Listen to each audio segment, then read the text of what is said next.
Добро вечер, започнува светот денес на Тера. Еве ги вестите на денот. Граѓаните се пред избор, од кој ќе купуваат струја за домаќинствата. Универзитетот во Битола задоволен од првиот уписен рок. Македонски и грчки дела во магазата. Пензија за оној што ќе згрижи деца. Од кого ќе купуваме струја? Од 1 јануари следната година електричната енергија за домаќинствата на слободен пазар. Регулатор на повеќе нема да одлучува за цената, таа ќе си ја формираат оние кои ќе ја продаваат. Стево Башуровски.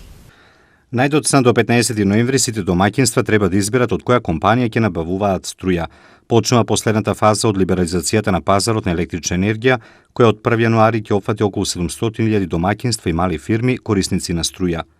Во игра влегуваа 9 компании кои ќе се обидат да ги привлечат граѓаните со пакети поволности. Префрлање од еден кон друг оператор ќе биде дозволено еднаш годишно.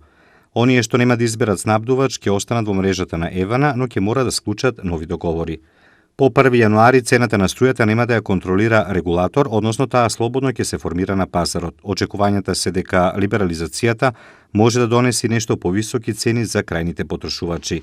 Но затоа построго ќе се контролира квалитетот на струјата. Доколку квалитетот на испорачаната енергија е понизок од стандардниот, потрошувачот има право од фирмата снабдувач да бара надоме за штета настаната на неговата електрична инсталација или на апаратите. 8.000 денари до животна пензија за оној кој ќе згрижи деца. За битолчани згрижувањето не е ништо ново, но постоел стравот од непознато. Во Битола постојат 6 семејства кои што имаат згрижено околу 13 до 14 деца. Со цел да се зголеми бројот на овие згрижувачки семејства, Министерството за труд и социјална политика воведува новина. Секој згрижувач добива од 6.500 до 8.000 денари за дете, зависност детето од која категорија е. И сега новината е таа, ако некое лице не може да оствари старосна пензија, 5 години е евидентиран во Центарот за социјална работа како згрижувач, после навршувањето на 62 години може да оствари на некој начин старосна пензија и стартната позиција ќе биде 8.000 денари, што ќе остварува како пензија до крајот на животот. Во секој момент Центарот може да згрижи дете во било кое семејство, меѓутоа претходно семејството треба да поднесе барање до Центарот, стручниот тим да го разгледа барањето, да изврши соодветна обука на тоа семејство, бидејќи како што вели директорката на Центарот, да се биде згрижувач не е едноставна работа. Постојат одредени методологии кои треба да ги познаваат згрижувачите за да можат да се справат со специфичниот проблем што ќе го има тоа дете. Не можам да кажам бројка, мислам, во моментот, затоа што тие се варијабилни. Имаме деца, например, кои би ги повлекле, да речеме, од домови, би ги повлекле од одредени установи. Во моментот може да се јави интервенција, интервентно да можеме да треба да сместиме дете. Кај децата кои се сместуваат во згрижувачки семејства не постоја на класична листа на чекање кој што постои во одредените институции, например, за одредени права. Во Битола згрижувањето не е ништо ново. Битолчани секогаш покажувале хуманост, но постоел стравот од непознато, додава Гаджовска. Сместување на деца кај блиски сродници. Затоа што имаме деца кои, например, родителите им починале во сообраќајна несреќа, па ги прифаќаат чичко, тетка, стрина, мислам така да во тесниот круг.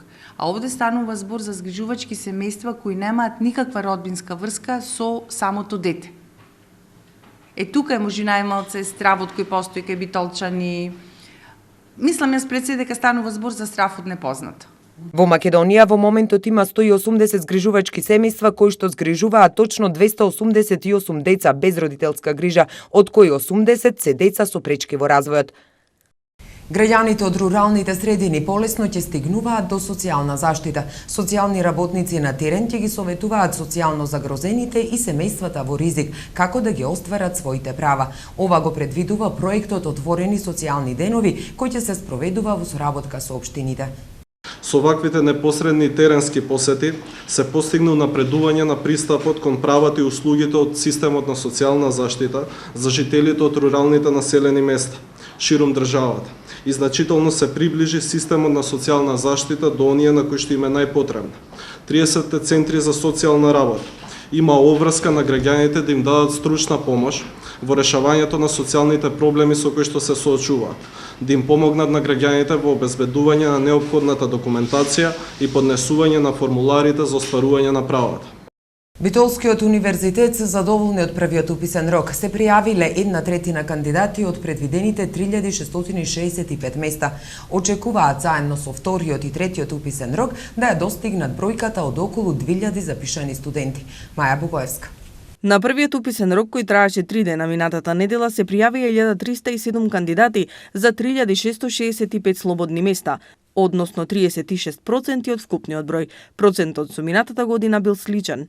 Минатата година имавме вкупен број на слободни места нешто повеќе од 4100. Значи, со овој број на пријавени кандидати, со пополнување на повеќе од 1/3, значи околу 35% од слободните места, сме задоволни и во рамките на нашите очекувања. Овој интерес. Зошто? Затоа што има неколку елементи кои што одат во прилог на оваа констатација. Прво, намалениот број на слободни места, второ, намалениот број на матуранти, трето, намалениот број на матуранти кои што положиле матура во првата можност за положување на матурата, трето во однос на кандидатите кои што ќе конкурираат со завршена училишна матура или завршен испит во средно стручно училиште. Најголем е интересот за факултетот за безбедност, каде исполнетоста е 90%, потоа за факултетот за туризам, каде има 63% пријавени од вкупните слободни места, исте процентот и на педагошкиот факултет, потоа на правниот 46%, високата медицинска школа 40%. За во вториот и третиот уписен рок има 2155 слободни места во државната квота. Се надеваат дека тогаш ќе биде поголем интересот и за новиот факултет за информатички и комуникацијски технологии. Вкупниот интерес за запишување на овој факултет е 184 кандидати, односно 26%. Исто така и во овој дел очекуваме значително зголемување на интересот со оглед на фактот дека овој факултет е веќе регистриран, има ВД декан и почнува да функционира од 15 септември на начин кој што согласно со законот за неговото основање е предвиден, што значи дека кандидатите можат со полна сигурност да конкурираат и да знаат дека ќе студираат на институција која што ќе ги инкорпорира кадрите од овие области, од овие факултети кои што чисто студиски програми се инкорпорирани во новиот факултет. Проректорот потенцира дека голем број слободни места има и на техничкиот факултет кој има големо реноме, но и нуди големи можности за вработување. Во пракса најголем дел од кандидатите со училишна матура и со завршен испит кои што доаѓаат од средните стручни училишта и гимназиското образование одат на техничките науки. Очекувам дека кај овој факултет ќе има значително зголемување во однос на првиот уписен рок. Вкупно се таму пријавени 88 кандидати, што значи дека има прилично слободни места во државна квота и можност да студираат по износ за кофинансирање за партиципација кој што е 200 евра. Во оваа академска година очекуваат да се запишат околу 2000 студенти. Министерството за здравство останува на ставот Екстрамен е единствениот извор на листерија. Екстрамен е единствениот извор на листерија. Министерот за здравство останува на старото тврдење, откако вчера Кумановската фабрика го критикуваше Центарот за јавно здравје Велес со сомнение дека директорката фалсификувала документи. Според документите од анализите, 90 пати над дозволеното имало листерија во сечканиот свински врат на Екстрамен, примерок кој за испитување до ветеринарниот факултет го доставила жена од Прилеп. Листерија имало и во суровините во погоните на Екстрамен, увезени од Канада и Бразил, вели министерот за здравство. Надлежните тврдат дека и генотипизацијата покажала дека сите заболени и починати јаделе производ од оваа месна компанија. Од Екстрамен тврдат дека во нивните производи нема листерија и дека методот за утврдување на генотипизацијата не бил акредитиран од соодветниот институт. Во писменото соопштение информира дека извршениот надзор во фабриката бил без присуство на санитарен здравствен инспектор. Преку политиката се караме, а уметноста? Македонски и грчки дела во магазата. И за други теми покусата пауза, останете со нас.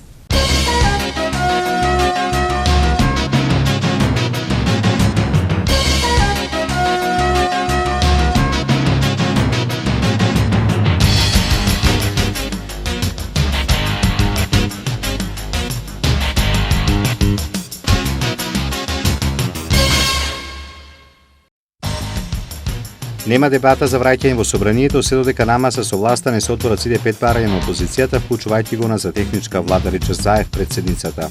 Почната е постапката за печатење учебници по математика и природни науки за учениците од прво до трето оделение. Се работи за адаптирани учебници по меѓународната наставна програма Кембридж. Поглаварот на МПЦ се воздржува од коментари за најновите состојби на австралискиот континент по одлуката на владиката Петар да го екскомуницира Аврамовски. Меѓународната заедница го осуди видеото во кое милитантна исламската држава му отсекува главата на американскиот новинар Джеймс Фоли во знак на одмазда за воздушните напади на САД врз бунтовниците. Полицијата во Либерија употребила солзавет за да ги растера демонстрантите кои фрлаа камења на безбедносните сили. Протестите се поради воведувањето карантин од ебола. Германија е подготвена да испрати оружје во Ирак за да ја поддржи борбата на курдските сили против терористичката милиција Исламска држава, изјави во Берлин германската министерка за одбрана.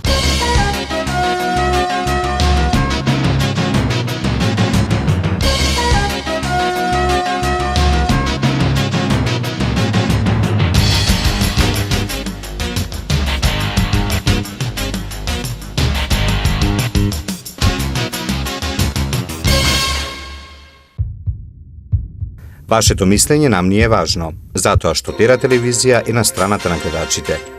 Искажете ги вашите ставови на нашиот веб портал tera.mk. Дали листеријата ја промени секојдневната исхрана? Да, без сува меснати производи. Внимателно се избира храната? Не. За резултатите од анкетата читајте на tera.mk или гледајте во вестите на Тера телевизија. Нема дебата за враќање во собранието, се додека намаса со власта не се отворат сите 5 барања на опозицијата, вклучувајќи го и она за техничка влада. Ова за 24 вести го изјави лидерот на опозицијската СДСМ Зоран Заев. Доцна попладне ќе заседава Централниот одбор на партијата. Стево Башировски. Опозицијата вечерва ќе одлучува за предлогот на власта за враќање во собранието и исклучување на пратеничките Буралиева и Грчева од партијата. За враќањето на пратениците во собранието останува барањето на СДСМ за формирање на техничка влада 6 месеци пред терминот за наредните парламентарни избори. И власта и опозицијата не исклучуваат можноста од нови лидерски средби од септември. Според досегашните изјави на лидерот на СДСМ Заев, засега е исклучена можноста за враќање на избраните опозицијски пратеници во парламентот без претходен договор со власта. Само 2 пратенички од СДСМ не се согласија со партискиот став за целосен бојкот на работата на собранието, па се очекува на Буралиева и Грчева до октомври да им се приклучи уште некој пратеник. Од СДСМ вела дека за нивно враќање во собранието останува барањето за формирање на техничка влада, но не исклучуваат можноста за нови лидерски средби меѓу Груевски и Заев есенва. Централниот одбор на СДСМ последен пат се состана во мај кога се гласаше доверба на новото раководство непосредно по изборите. Заев и Груевски досега остварија само една средба во клубот на пратеници, која заврши неуспешно, бидејќи лидерот на ВМРО-ДПМН не се согласи со барањето за техничка влада на кое СДСМ инсистираше. Во рамките на прекуграничниот проект од ИПА програмата Жива природа, жива историја, кои општините Новаци и Алмопија од соседна Грција го реализираат. Денеска во магазата во Битола беше отворена изложба на ликовните творби кои од 14 уметници од Новаци и Грција ги создадоа на колонијата. Маја Богоевска. Денес во магазата беа изложени делата на македонските и грчките уметници кои 15 дена твореа во Мариово. 14 уметници од повеќе профили, 8 од Македонија и 6 од Грција. Преку своите дела ги облагородија убавините и културното богатство на Мариово. Кон крајот на август наши 6 уметници од Новаци ќе заминат на 10-дневна ликовна колонија во Алмопија, која исто така ќе заврши со изложба. Освен печатот ми направи црквата Свети Никола Чудотворец во Градешница и исто печатот ми направи дека многу од иконите се оштетени, посебно очите на Богородица каде што се извадени. Успеа само една икона да направи од Богородица, од село Градешница, фрагмент од црквата Свети Димитрија. Целта на ликовната колонија е меѓусебна соработка на двата партнера. Ликовната колонија е дел од проектот Жива историја, жива природа, кој општина Новаци го реализира заедно со општина Алпопија во рамките на ИПА програмата за прекугранична соработка. 15 дена грчките уметници и нашите уметници беа на нашиот терен во општина Новаци, поточно во Мариовскиот дел, каде што се насликани слики од културното наследство на општина Новаци. Вториот дел е 15-дневно гостување на нашите уметници во Грција, поточно во општина Алмопија, со која работиме и го спроведуваме овој проект од ИПА програмите. Работејќи на ова, спроведувајќи ги успешно, имаме добиено еден друг проект во продолжение на овој ИПА програма од Европската Унија, каде што продолжуваме пак со жива историја, жива природа, ама на други предели, нарочито околу Кајмак Чалан и на другите терени во тој дел. Во продолжител на проектот ќе биде спремање и градење на плоштадот во едно традиционално село, а ето Хори се вика или Орле село, што ќе го прават плоштадот. После имаме проект за обнова на една византијска црква и мостот на Александар Велики во едно место. И исто и за обновување и за правење на одредени активности во бањата на Позар, на Лутраки. Досега се реставрирани куќата на Кале Шања во село Старавина, мостот и воденицата во село Зович и црквата Свети Димитрија во Градешница. Во градскиот парк во Битола се зборуваше за зголемување на меѓуетничката толеранција, намалување на дискриминацијата и меѓусебно прифаќање и разбирање. Јас и ти исти е насловот на проектот на МКЦ Битола и Младинскиот образовен форум. Значи, Младенски образовен форум во соработка со Младенски културен центар од Битола денес на 19 август организира настан Јас и ти исти во рамките на проектот УСАИД за граѓанско општество. Настанот има за цел зголемување на меѓуетничката толеранција, намалување на дискриминацијата, како и создавање единство во разликите. Истиот вклучува работилница, значи во моментот се одвива работилница за спречување на дискриминација, флешмоб под средношколци, испуштање на балони со пораки за спречување на дискриминацијата, како и литературен и ликовен конкурс кој што содржи и награди. Овој настан се вика Јас и ти исти, е организиран од учесниците на Учиме право клубот на ЛМИ во соработка со Младински културен центар. Овој настан има за цел да ја промовира меѓуетничката толеранција и еднаквост, зашто сметаме дека тоа е еден од главните проблеми во нашата заедница и сметаме дека треба дополнително да се истакнува и дополнително да се промовира како таков. Со овој настан имаме за цел да им покажеме на средношколците и другите луѓе во нашата заедница колку се важни разликите и дека всушност тие разлики го прават овој наш свет пошарен и поубав. Синоќа беше соборен првиот светски рекорд на Европското првенство во пливање. Вечерва во базенот во Берлин нови возбудувања со 5 финални дисциплини. Зоран Мишевски. За прв пат на големите приредби се пливаше штафетната трка 4 пати по 100 метри мешано микс со штафетен избор од пливачи и пливачки и веднаш светски рекорд. Овој пат во состав Вокер Хеборн, Пити, Лоу и Хелсон, Велика Британија со резултат 3:44:02 го освои златото и влезе во историјата како прв светски рекордер на една голема приредба. Во женските финални дисциплини синоќа, Шпанија го освои првото злато на 200 метри грбно, благодарение на изворедната бразилка со шпански пасош Дуане де Роча Марсе, која што пливаше 2:09:37 за 29 стотинки, зад неа Елизабет Симонс од Велика Британија, а бронзена Дарија Установа од Русија. 21-годишниот феномен од Шведска Сара Сјостром го освои второто злато во 2 дена, откако беше најбрза и на 50 метри делфин со време 24:98. Во машките финални дисциплини доминираа британците. На 100 метри грбно Кристоф Вокен Хеборн исплива до златото со резултат 53:32 пред Джереми Стравиус од Франција кој што беше сребрен и Кристијан Динер од Германија кој што на крајот беше бронз.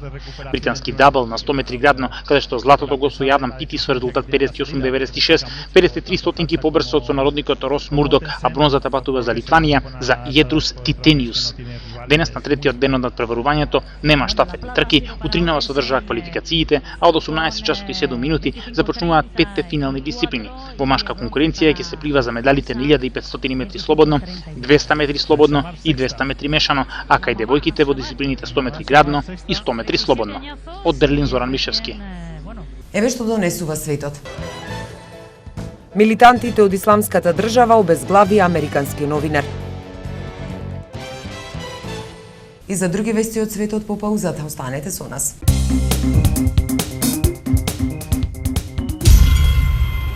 Светски познатиот диџеј и продуцент Том Нови за четвртото издание на Широк со какво бело.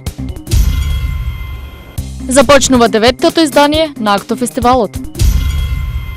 Концерт на оперски дуети, љубовни приказни. Филмови за сечи и вкус во 3D киното во нашиот град. се одржа манифестацијата Мега Поп Фолк. Ахмет Давутоглу ќе биде нов премиер. Турскиот претседател во заминување Абдула Ѓул изјави дека министерот за надворешни работи Ахмет Давутоглу најверојатно ќе биде нов премиер и нов лидер на владеачката партија АКП. Сегашниот премиер и лидер на АКП Реджеп Тајип Ердоган овој месец победи на првите директни претседателски избори во Турција, освојувајќи над 51% од гласовите.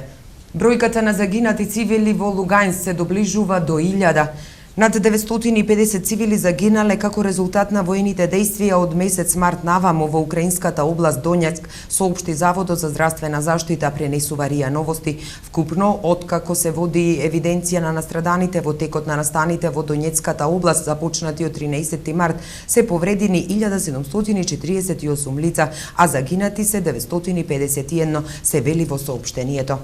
Милитантите од Исламската држава објавија видео снимка од обезглавување на американскиот новинар Џејмс Фоли, кој беше киднапиран во Сирија во 2012 година од непознати вооружени лица.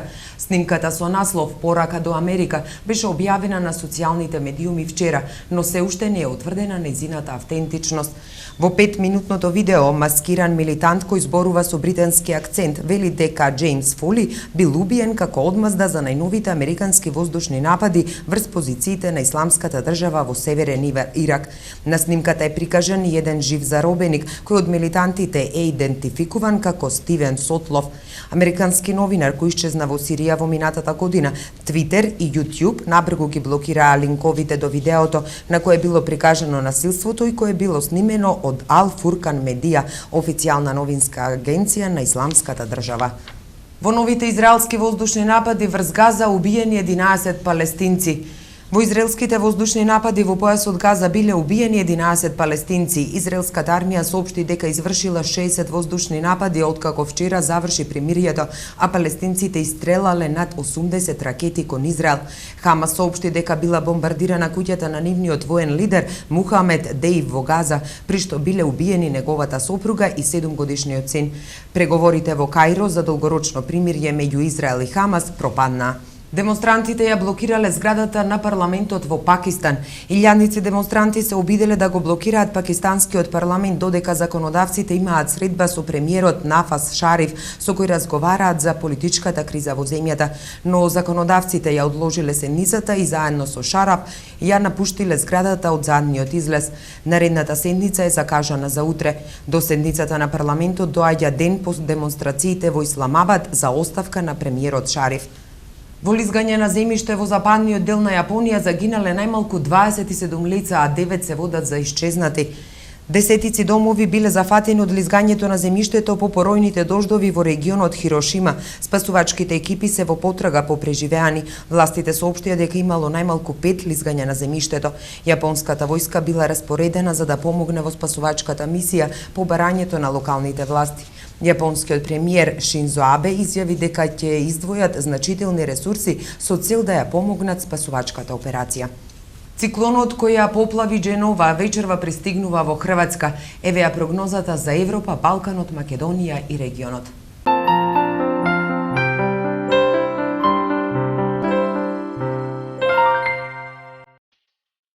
Какво ќе биде времето утре во Европа?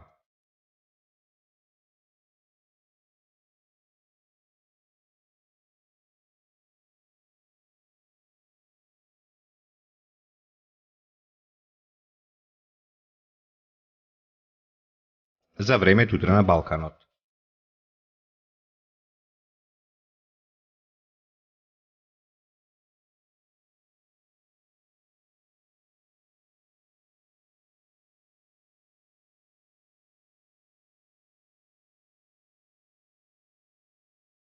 Какво ќе биде времето утре во Македонија?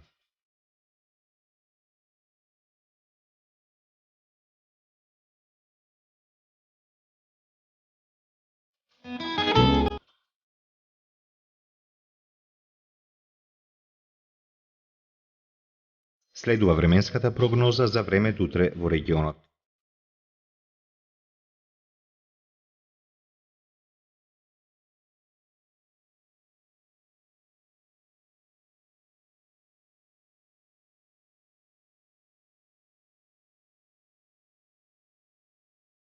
Какво ќе биде времето утре во Битола?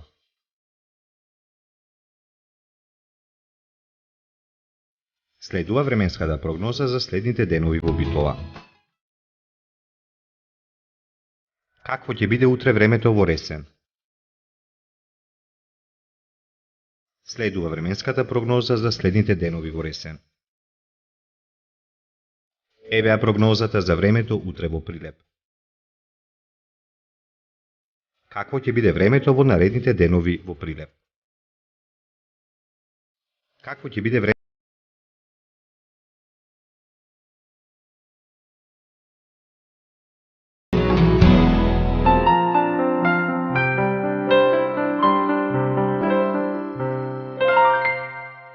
Тука е крајот на светот денес. Ви благодариме за вниманието. Останете понатаму со Тира.